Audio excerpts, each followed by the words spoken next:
Bonjour, mon nom est Michel Bougie. Bienvenue à cette émission de Ligne Directe. Toujours en compagnie de Pasteur Jeff Lorrain. Nous allons terminer notre étude du chapitre 6 de l'Évangile de Jean. Et nous allons répondre à cette question, qui a le contrôle de la situation? Alors, restez avec nous.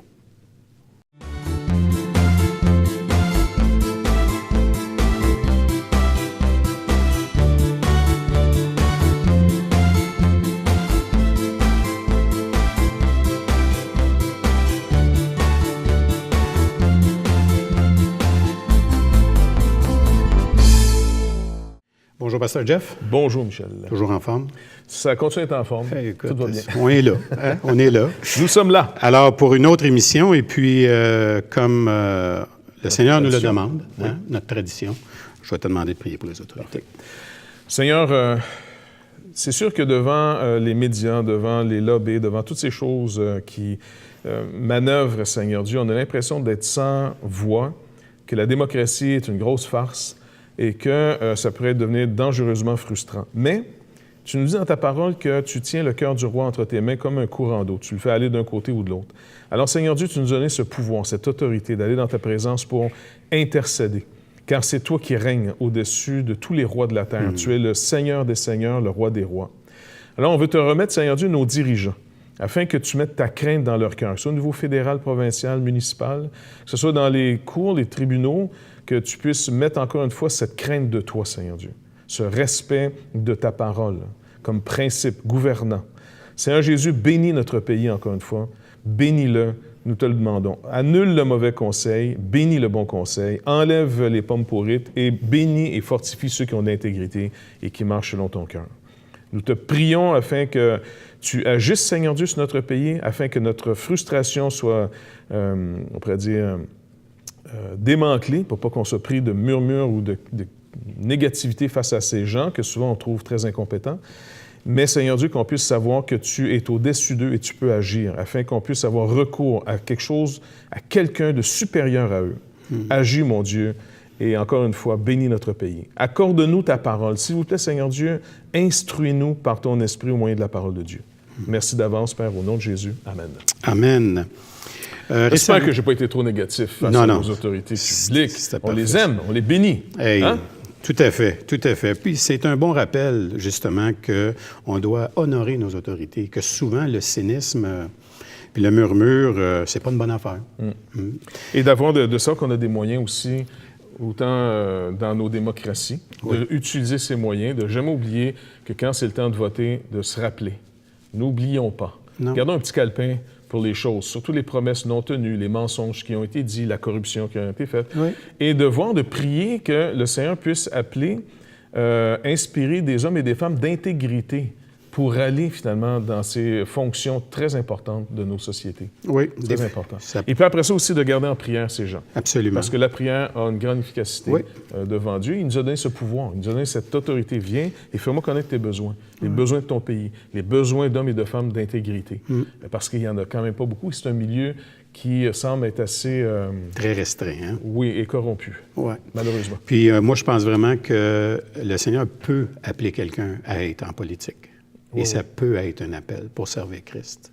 Fait que donc, gardons ça en prière.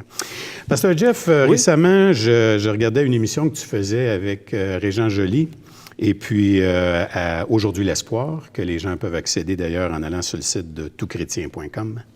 Et puis, il était question de la déstabilisation de la foule. Et puis, pour rappeler à nos auditeurs qu'à la dernière émission, on avait justement parlé de ce message que Jésus donnait où il parlait qu'il est le pain venu du ciel, etc. Et que là, la foule avait trouvé ça dur. Et là, on va rentrer justement dans la fin du chapitre 6 et là, on va voir justement cet effet-là.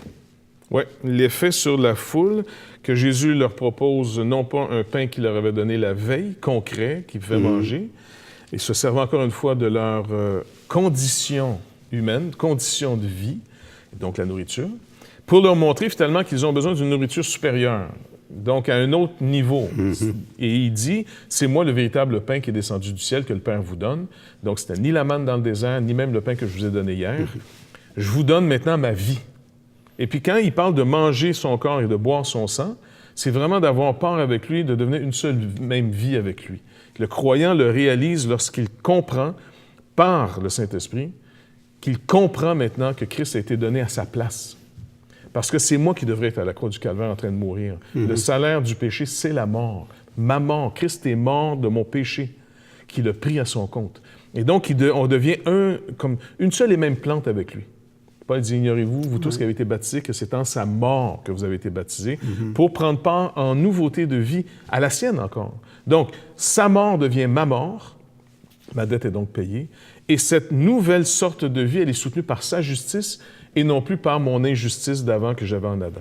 Donc, c'est une vérité importante. Le Seigneur les déstabilise au point que même ceux qui suivaient le Seigneur, si on se rappelle qu'il y en avait plus que 12, 12 que Jésus avait choisis, mais dans d'autres évangiles, on se rappelle qu'il y a plus de 70. 70, hein?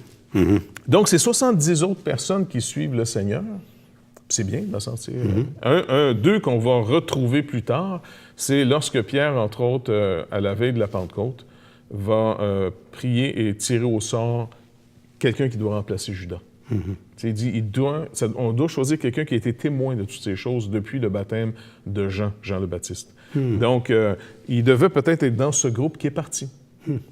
C'est quand même intéressant. Hein? Peut-être que, juste pour le bénéfice, je vais lire le verset 60, donc chapitre 6, verset 60, jusqu'à la fin, le verset 71. Parfait. Juste, ça va nous mettre le contexte. OK. Plusieurs de ses disciples, après l'avoir entendu dire « Cette parole est dure, qui peut l'écouter? » Jésus, sachant en lui-même que ses disciples murmuraient à ce sujet, leur dit « Cela vous scandalise-t-il? Et si vous voyez le Fils de l'homme monter où il était auparavant? C'est l'esprit qui vivifie, la chair ne sert de rien. Les paroles que je vous ai dites sont esprit et vie. Mais il en est parmi vous quelques-uns qui ne croient point. Car Jésus savait dès le commencement qui étaient ceux qui ne croyaient point et qui était celui qui le livrerait. Et il ajouta, « C'est pourquoi je vous ai dit que nul ne peut venir à moi si cela ne lui a été donné par le Père. » Dès ce moment, plusieurs de ses disciples se retirèrent et ils n'allaient plus avec lui. Jésus donc dit aux 12, « Et vous, ne voulez-vous pas aussi vous en aller? » Simon-Pierre lui répondit, « Seigneur, à qui irions-nous? Tu as les paroles de la vie éternelle. Et nous avons cru, et nous avons connu que tu es le Christ, le Saint de Dieu. » Jésus leur répondit, « N'est-ce pas moi qui vous ai choisis, vous les 12? Et l'un de vous est un démon. » Il parlait de Judas Iscariote, fils de Simon, car c'était lui qui devait le livrer, lui, l'un des 12. Fait que là, encore là, Jésus est en contrôle. Oui. Il n'y a rien qui se passe là qui le surprend. Là. Et puis, il est en contrôle, mais en même temps, à vue humaine, c'est une catastrophe. Ouais. D'abord, il y a une foule, et dans cette foule, il y a des disciples, et parmi les disciples, il y en a 12 que lui a choisi. La foule va partir parce qu'elle n'est pas rencontrée dans ce qu'elle exige, dans ce qu'elle demande, dans ce qu'elle s'attend que Dieu doit être pour elle. Ça marche? Donc, on peut, à la limite, peut-être dire, bon, ça se comprend, la foule. OK. Dans l'école du Seigneur, entre guillemets, il y avait plus que les 12, il y avait plusieurs disciples qui le suivaient, qui avaient vu ses miracles, qui avaient écouté son enseignement. Là, ici, ils vont tous partir. Là, on parle de Jean qui était avec lui depuis qu'il a été baptisé par Jean. Entre autres, oui. Donc, à partir de ce moment-là, il y a des disciples qui se sont ajoutés. Mais le Seigneur veut nous montrer une chose. C'est moi qui vous choisis. Et encore, c'est scandalisant pour la chair, parce que qu'est-ce que notre nature humaine aime le plus au monde, sinon le contrôle? Le contrôle. C'est pour ça que les gens veulent avoir de l'argent. De l'argent, c'est du pouvoir. C'est pour ça que des gens veulent avoir de l'attraction physique ou de l'influence politique ou peu importe, parce que c'est du contrôle. Bref, le contrôle, pour nous, c'est quelque chose de vital. Parce qu'on est devenus, dans notre tête, comme des dieux. C'est ce que le péché a produit dans nos vies. Et même Dieu, je ne lui laisse pas le contrôle, je veux prendre le contrôle sur Dieu. C'est pour ça que même beaucoup de croyants ont une fausse notion de la foi, qui est un dérivé d'un contrôle sur Dieu. En d'autres mots, je lance une... Grosse affaire. Ouais. Beaucoup de croyants, au nom de la foi, se rendent peut-être pas compte, mais ils ont un esprit comme ceux qui font de la magie. Une idolâtrie. C'est une idolâtrie et un contrôle sur la déité. Je veux contrôler Dieu Et je veux finalement, au nom même de la foi, qu'ils n'ont rien compris de la foi en passant, ils croient que c'est eux qui la produisent. Et s'ils en ont assez produit, ils seraient capables de faire plier Dieu à leur volonté. Wow. En disant, bon, ben, j'ai des besoins, je veux que Dieu exauce. Et si ça ne marche pas, la réaction, j'abandonne ce Dieu. On boude. On boude, on se retire de l'Église où Dieu nous avait demandé de s'assembler, de s'exhorter les uns les autres, de s'encourager mutuellement. On abandonne les œuvres bonnes, les œuvres qui manifestent la compassion de Dieu vers les autres. On les abandonne. On abandonne notre générosité, ce qui est à l'image de Dieu. On ne soutient plus notre Église, on ne soutient plus nos œuvres. Et puis, même à la limite, certains deviennent des ennemis de la croix. Ils deviennent des ennemis du peuple de Dieu. Ils vont commencer finalement à attaquer ouvertement, à détruire des réputations. Ils ont révélé qui ils étaient depuis tout le temps. Et ça doit être tenu en compte. Et il faut faire attention aussi, les gens peut-être entendent ça puis se disent, ben ça, c'est pas vraiment moi. En tout cas, je sais pas pour toi, mais je pense qu'il y a personne qui est à l'abri de ça. Non. Je veux dire, on est tous à un cheveu, des fois, de péter une coche. Ça prend pas grand-chose. Non, c'est toujours le même dilemme de la fameuse justice propre. Tout le temps. Puis le Seigneur sait comment nous amener là. Puis par sa grâce, il nous ramène. Mais il faut vraiment s'humilier devant le Seigneur pour qu'il nous garde de ça, dans le fond, vraiment. Et donc, ici, après son message, l'effet qui est produit, c'est que finalement, ils vont tous l'abandonner. La foule l'abandonne, les disciples, dit plusieurs de ses disciples, après l'avoir entendu dire « cette parole est dure, qui peut l'écouter ». Et on s'était rappelé que le mot ici « dur » dans le contexte, scléros, donc voulait surtout dire « dur à admettre ». Non pas dur à comprendre parce que c'est trop compliqué. Dur à admettre que tu me dises que c'est Dieu qui est en contrôle total. Eh bien oui, moi j'aime mieux entendre que Dieu est en contrôle qu'une autre force. J'aimerais pas que le Seigneur me dise en passant, j'ai laissé au hasard vos vies. J'ai laissé à votre nature déchue vos vies. J'ai laissé à la société vos vies. J'ai laissé finalement, même aux institutions religieuses, vos vies. Non, le Seigneur dit non. À moins que le Père ne m'attire. Et le Père nous attire. C'est pour ça qu'on peut venir au Seigneur. Tu vois, ici dans le contexte, les disciples, là, Jésus leur enlève le contrôle qu'ils croyaient, eux, avoir sur Dieu. Beaucoup de gens veulent devenir disciples du Seigneur pour mieux le contrôler.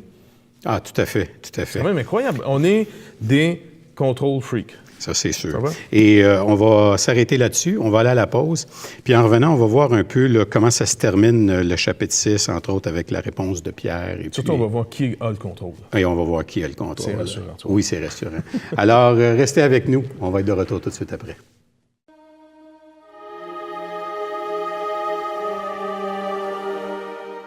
Toutchrétien.tv va être une ouverture, un outil qui va nous dépasser. Et tous les espoirs sont permis. Toutchrétien.com est donc là pour rester et grandir. Ce grand portail constitue en lui-même une plateforme unique d'études et d'échanges entre les chrétiens du Canada francophone et de la francophonie tout entière. Toutchrétien.com, un vecteur d'évangélisation unique au service de l'Église de Jésus-Christ. Pour les gens qui ont envie de vivre une relation avec Jésus-Christ, je crois que là, ils vont trouver quelque chose qui ressemble à leur temps et qui répond à des besoins de tous les membres de leur famille. Alors, nous sommes de retour et Pasteur Jeff, juste avant la pause, justement, on a laissé nos auditeurs sur le fait là, que les disciples, la foule, premièrement, et ensuite de ça, le grand groupe des disciples, là, qui comprenait pas mal de monde, lui aussi trouvait que la parole était dure. Et là, on va rentrer vraiment dans une réponse de Pierre et là, Jésus va manifester clairement c'est qui a le contrôle ici. Oui. Le Seigneur, d'abord, va provoquer ici une réflexion avant que les disciples partent. Il dit « Cela vous scandalise-t-il? » Là, il parle encore une fois à ce grand groupe de disciples qui vont quitter le Seigneur. Et on pourrait dire que le Seigneur met le dernier clou dans le cercueil, là, pour l'instant, en disant « Et si vous voyez le Fils de l'homme monter où il était auparavant? » D'autres mots, il est en train de dire « Si vous me voyez retourner à mon origine... » Dans mon autorité réelle. Dans mon autorité réelle. En d'autres mots, il est en train de parler de sa déité. Il parle de « Il est Dieu. » Et j'ai toujours contrôlé. C'est moi qui mène, c'est moi qui juge. Et donc, finalement, il leur parle ici de quelque chose qui peut encore plus les scandaliser. On n'est pas juste en train de suivre un bon maître qui nous enseigne des principes pour dire comment en suivant ce bon maître, on va être capable de monter la montagne pour aller rejoindre le Seigneur en haut. Il nous montre, il dit, le Seigneur en haut de la montagne, il est descendu en bas. Et quand je vais y remonter, qu'est-ce que vous allez en penser? Et là, c'est comme, là, c'est trop. Alors, il dit, le principe est le suivant. Et c'est là qu'on doit revenir. C'est l'esprit qui vivifie. La chair ne sert de rien. Les paroles que je vous ai dites sont esprit et vie. Maintenant, si c'est l'esprit qui vivifie et que ma chair sert de rien, la chair dans le contexte de Jean ici, on se rappelle qu'il avait déjà parlé de la chair et de l'esprit à un théologien, M. Nicodème. C'est Nicodème. Ce qui est né de la chair est chair. Donc, la chair aussi, c'est la nature humaine, avant sa régénération. S'il n'y a pas de régénération, ça s'appelle la chair. Tandis que l'esprit, c'est la nouvelle nature. C'est l'esprit qui vivifie, qui rend vivant, qui rend accessible toutes ces choses. Mais sans l'esprit, la chair ne profite de rien. Elle peut entendre aussi longtemps. Écoute, les disciples ici ont entendu, justement. Oui, tout à fait. Ils ont entendu des messages, ils ont vu des miracles. Oui. Donc, ils sont tous au courant de ce qui est en train d'arriver. Ils ont vu ce que Jésus dit et fait, mais à moins que l'esprit vivifie, à moins que vraiment il y ait cette nouvelle nature qui réponde. Non. Bien, c'est pas un bon exemple ici qu'on peut vivoter, on peut être en surface pendant un certain temps, mais éventuellement, le Seigneur nous rattrape. Et là, on est confronté. Parce que là, ici, c'est une confrontation. Là. Il les a amenés dans le bout de l'entonnoir en disant, regarde, vous avez tous vu ça, mais l'esprit. Dans le psaume 1, parce que pendant que tu dis ça, ça me rappelle le psaume 1. La conclusion du psaume 1, je vais te le rapidement, il nous est dit ici quelque chose de très intéressant. Ça commence en disant « Heureux l'homme qui ne marche pas selon le conseil des méchants, qui ne s'arrête pas sur la voie des pécheurs, qui ne s'assit pas en compagnie des moqueurs, mais qui trouve son plaisir dans la loi de l'Éternel et qui la médite jour et nuit. Il est comme un arbre planté près d'un courant d'eau. » Donc, un arbre ici planté, c'est voulu, et non pas au hasard de la forêt. Donc, il est comme un arbre planté près d'un courant d'eau, qui donne son fruit en sa saison et dont le feuillage ne se flétrit point. Tout ce qu'il fait lui réussit. Il n'en est pas ainsi des méchants. Là, il donne la définition différente ici. Les méchants, eux, sont comme la paille que le vent dissipe. C'est pourquoi les méchants ne résistent pas au jour du jugement, ni les pécheurs dans l'assemblée des justes, car l'Éternel connaît la voie des justes et la voie des pécheurs mène à la ruine. Donc, ma chair, c'est la deuxième catégorie ici. Ma nature humaine, là, c'est la nature des méchants. J'ai une nature déchue. Et je suis comme la paille que le vent dissipe. Les événements peuvent me pousser, je peux tomber infirme demain matin, une bactérie m'enlève la vie, quelqu'un sur la route me frappe, je meurs. Bref, OK? Je ne résisterai pas non plus au jour du jugement. Si le Seigneur met en lumière ma vie, même mes plus belles œuvres, même ma plus belle justice est comme un vêtement souillé devant lui. Parce que même les grands de ce monde, les grands prophètes même, comme Ésaïe, dans la présence de Dieu, il va s'écrier « Je suis un homme aux lèvres impures ». Tu sais, dans le sens, il voit sa souillure. Dans l'assemblée des justes, si le Seigneur ne me montre pas l'œuvre qu'il a fait dans l'Église, j'ai d'abord adhéré à une Église que je juge meilleure qu'une autre, souvent, OK? Puis c'est pas mauvais, il y a des églises qui font un meilleur travail que d'autres. Le but d'une église, c'est d'enseigner la parole de Dieu, de faire connaître Christ, tout son conseil, tu sais, comme Paul faisait. Mais si ce conseil n'a pas, finalement, ouvert mes yeux, les yeux de mon cœur, comme Paul le dit dans Éphésiens chapitre 1, verset 18, là, quand il prie pour ces églises de cette région, il prie que le Saint-Esprit puisse ouvrir les yeux du cœur, les yeux de l'entendement, pour qu'ils puissent voir l'espérance qui s'attache à cet appel, tout cet héritage qu'on a en Jésus-Christ. Eh bien, pour beaucoup de gens, l'Église peut devenir un lieu d'abord de gens que j'ai beaucoup aimés et que je peux tout autant haïr demain matin. À moins que le Seigneur me montre en disant, ce peuple qui, quelquefois tu peux l'aimer, d'autres fois tu ne l'aimeras pas, peu importe, c'est un peuple de racheté, de justifié, et non pas de juste par eux-mêmes. On attend des croyants, à cause de cette nouvelle sorte de vie, un fruit de justice, un fruit d'amour, c'est vrai. Mais si tu ne le vois pas, néanmoins, l'Église est un lieu où Dieu, finalement, manifeste qu'il est leur justice, et non pas que le milieu où les gens sont assez justes pour que Dieu dise « Ah, quand c'est beau, on va les rester là. Tu comprends? Et puis, c'est drôle parce que ça me fait penser au fait qu'à partir du moment où, dans une Église, on voit Jésus-Christ, ça me fait penser justement à la réponse que Pierre donne ici, dans le fond, tu sais. « Seigneur, à qui irions-nous? Tu as les paroles de la vie. » Parce que là, à partir du moment où on voit Christ au milieu d'un peuple impur, comme tout le monde, là, bien là, à ce moment-là, là, on écoute la parole. Oui. Et justement, par la réponse que Pierre est en train de donner ici, parce que, bon, les disciples vont partir, la majorité de tous les disciples partent, il dit, « Mais il en est parmi vous quelques-uns qui ne croient point. » Le Seigneur dit ça, tiens, il connaît. Il sait si la foi est là ou non. Non pas parce qu'encore une fois, je vais rappeler ici, non pas parce que la personne a pu produire de la foi, mais parce que le Seigneur y a mis sa parole. La foi vient de ce qu'on entend vient de la parole de Christ. Le Seigneur sait où il a mis sa parole, le Seigneur sait pour qui il a intercédé, le Seigneur sait à qui il a fait miséricorde, à qui il a manifesté sa compassion en sauvant. N'oubliez pas, c'est le Seigneur, il sait très bien à qui. Il connaît son peuple. Il les connaît. Donc, il connaît ici, il dit, « Mais quelques-uns parmi vous ne croient point. » Il leur dit ça ici aux disciples. Car Jésus savait dès le commencement qui étaient ceux qui ne croyaient point, au pluriel, si tu remarques bien ici dans la phrase, c'est au pluriel, et qui était, singulier, celui qui le livrerait. Il sait très bien ceux qui croient et ceux qui ne croient pas. Et donc, ceux qui ne croient pas vont partir. Mais parmi même ceux qui s'est gardé par sa souveraineté, il sait très bien qui est celui qui va le trahir. Donc, il a su se garder quelqu'un, parce que normalement, Judas aurait dû partir avec les autres. Mais le Seigneur ne se le garde. Pourquoi? Parce qu'il dit, « Moi, je vous ai choisi. » Fait que le texte ici que Jean nous donne à comprendre, Jean veut nous dépeindre en disant, « Écoutez, laissez-moi vous expliquer la souveraineté de mon maître.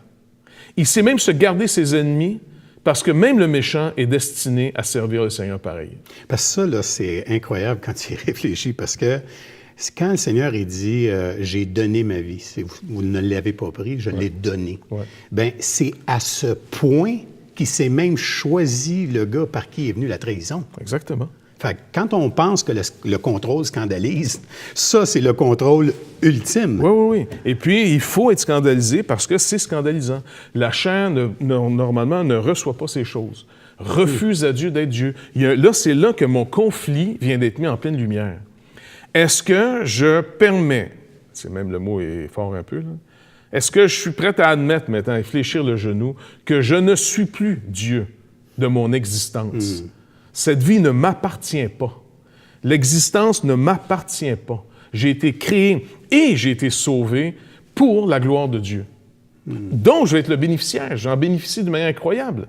Mais d'abord et avant tout, il s'est racheté, le Seigneur Jésus-Christ, des hommes et des femmes de toute langue, de toute tribu, de toute nation, l'Apocalypse me dit, pour Dieu son Père. Tu dis, attends, tu ne m'as pas racheté pour moi? Non, mais tu vas en bénéficier. J'ai racheté finalement des hommes de toute langue, de toute tribu, de toute nation, de tout genre. Il n'y a pas un genre qui est sauvé. Tu sais, un genre de personnalité en disant, ah, OK, tu as eu une personnalité qui peut adhérer à la religion. Non, il sauve des truands, il sauve des gens en apparence saints.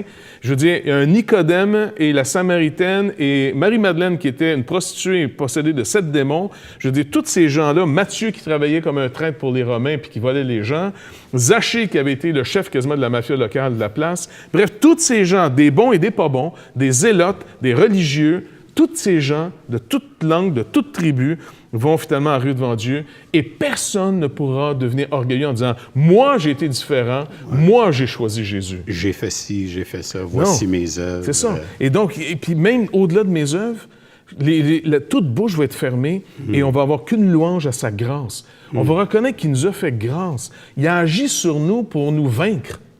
Il a vaincu le péché, il a vaincu ma rébellion, il m'a vaincu, et c'est pour ça que j'ai fléchi les genoux devant lui. Et un salut, une régénération, c'est un homme qui est vaincu par le Seigneur et qui confesse, oui, Jésus-Christ est Seigneur, à la gloire de Dieu.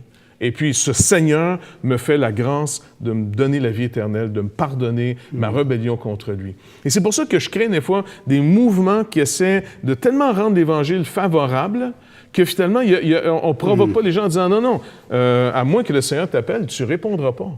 Tu es supposé être scandalisé. Tu ne comprends pas l'ampleur du mal. » Et après ça, on se retrouve avec des églises qui font des crises sans arrêt parce que les gens revendiquent que Dieu plie le genou devant eux, que Dieu finalement fasse ce qu'eux veulent, et il y a une rébellion continuelle, il y a une colère continuelle contre Dieu.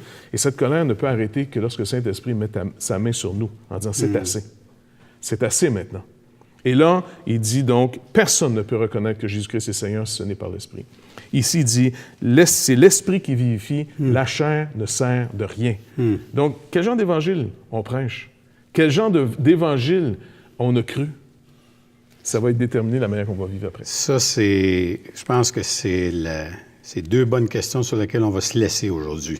Je pense que ça donne assez matière à Et puis, on peut rappeler aux gens qui réflexion. peuvent nous écrire s'ils ont des questions, Oui. des commentaires, donc à info@labibleparle.com. Oui, Et puis là, on va prendre le temps de leur répondre. avec plaisir. Et puis, on rappelle aussi à nos auditeurs que vous pouvez retrouver toutes les émissions en archive, soit sur toutchrétien.com ou sur labibleparle.com. Alors, merci, Pasteur Jeff. Merci d'avoir été avec nous pour cette émission et à la prochaine.